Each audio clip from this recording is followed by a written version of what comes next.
Welcome to Unity Worship. We're so glad you're joining us today. Today we're praying for our missions and spiritual care department. With that being said, we want to thank our hospital chaplains for always being there for our patients, for their families, for the associates.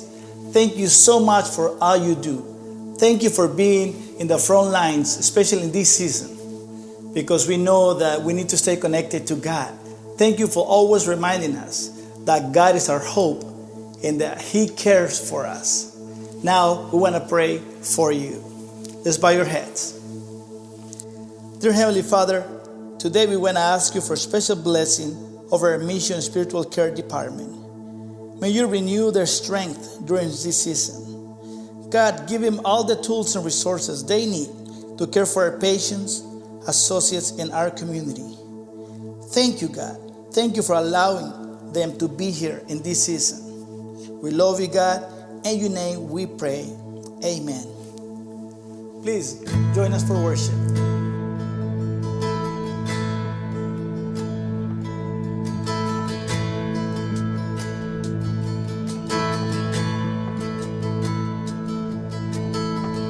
In the quiet, in the stillness, I know that you are God.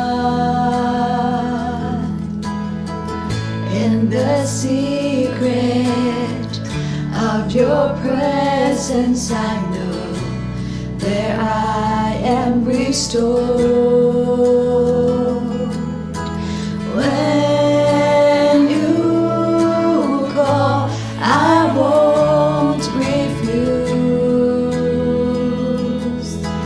Each new day again I'll choose.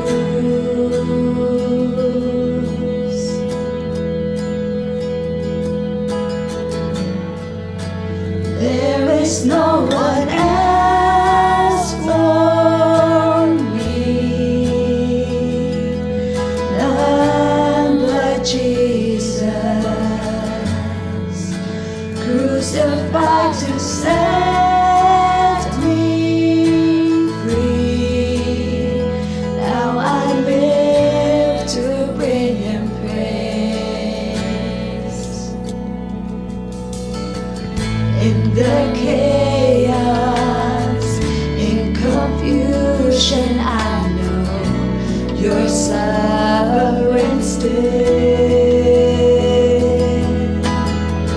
In the moment of my weakness, you give me grace to do your will.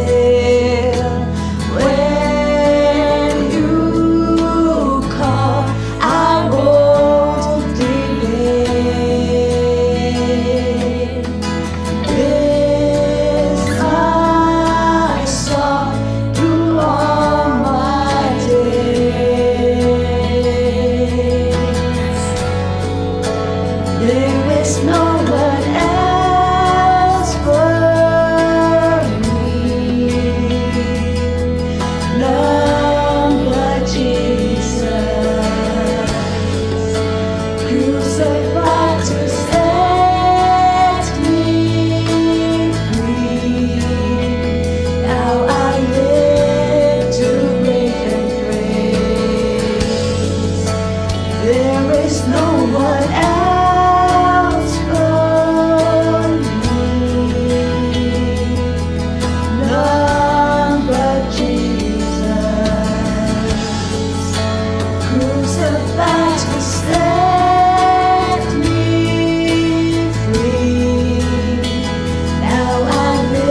Hello everyone, my name is Nancy Payne and I work in human performance here at White Memorial Medical Center. I am so happy to be here in the midst of such a busy time. To be honest, at the beginning of the pandemic, I thought it was going to last a month or two. And that seemed like a long time. I've been thinking back recently to when my son told me that we would not be able to see each other because people were beginning to get really sick. But he felt it was the smart thing to do, and it would only be a few weeks. I believe it was the loneliest time of my life. I moved to California about 3 years ago so that I could be close to my son, daughter-in-law, and granddaughter. Without them, I was alone. So it was a really long, what turned into 5 weeks without seeing them. But during that time, when I paused and I turned to God, I could feel his hope, strength, and peace within me. And God helped me to realize that when things did return to normal, it would be an even better normal, because I remembered how much I cherished and missed my family, and how I would never take them for granted again. And this continues to bring me a spark of hope. 10 months later, when I'm really tired, because it's been going on for so long, many people I know are worn thin, often running on empty. I worry about my family staying safe. I pray for those around me who are getting sick and who are losing loved ones.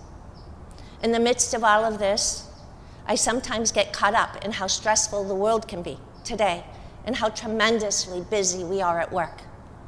And I forget to pause and take a breath. I forget to lift my gaze to God and the beautiful sunset. I forget to look inward and feel his love for me and my family.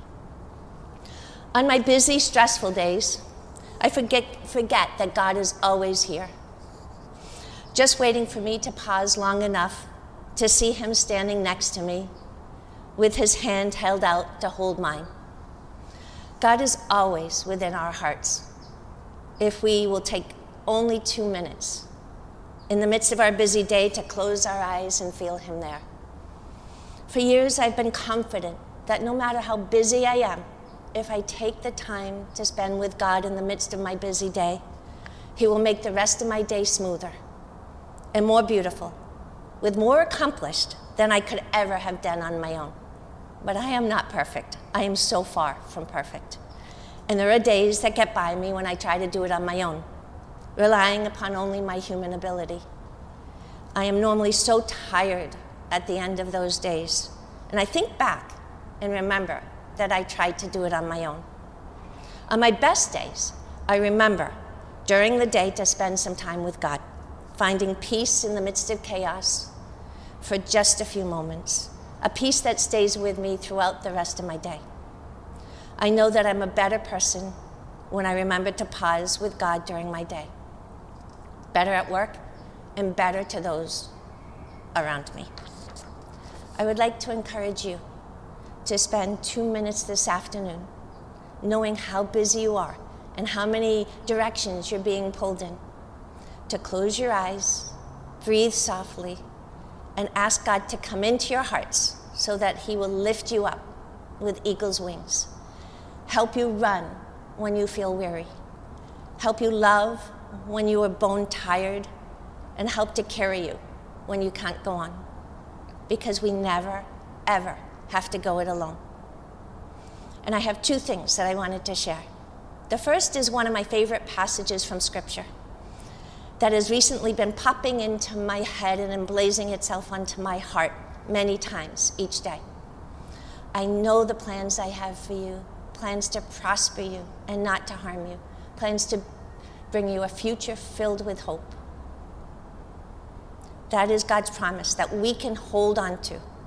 If we close our eyes and feel that promise in the deepest parts of our hearts and souls, we will have renewed strength and love. And God will be able to shine his love and his light through us. The second thing that I wanted to mention is a prayer that when I'm going through a hard time, I sometimes say 100 times a day. It is called Father Michael's Prayer. Father Michael was a chaplain with the New York City Fire Department during 9/11. He was one of the first responders to the World Trade Center and one of the first to die there. One of his favorite prayers has become one of mine. Lord, please take us where you want us to go. Please help us meet who you want us to meet. Please tell us what you want us to say. And dear Lord, please keep us out of your way. So we have a promise that God has miraculous, wonderful, blessed plans for us. Plans to prosper us. Plans to give us a future filled with hope. A promise that he will always be beside us. That he will always guide us. That no matter what, we can close our eyes and he will be within our hearts. That we can reach out our hands and that his hand will be right next to ours so that we can hold on to him. No matter what, it is his promise. And when we turn our gaze upon him, we can hear his voice assuring us that I will bless you and keep you. I will make my face shine upon you and everyone you love, and I will be gracious to you. I will turn my face upon you and I will give you peace. Thank you, Lord, for loving us so much. When we forget, please gently lift our gaze to rest upon you so that we will always walk in your peace and be your love and light and hope in the world. Amen. White Memorial family, thank you for joining us today. May the Lord bless you and keep you. May the Lord make his face shine on you and be gracious to you. May the Lord turn his face towards you and give you peace. Amen.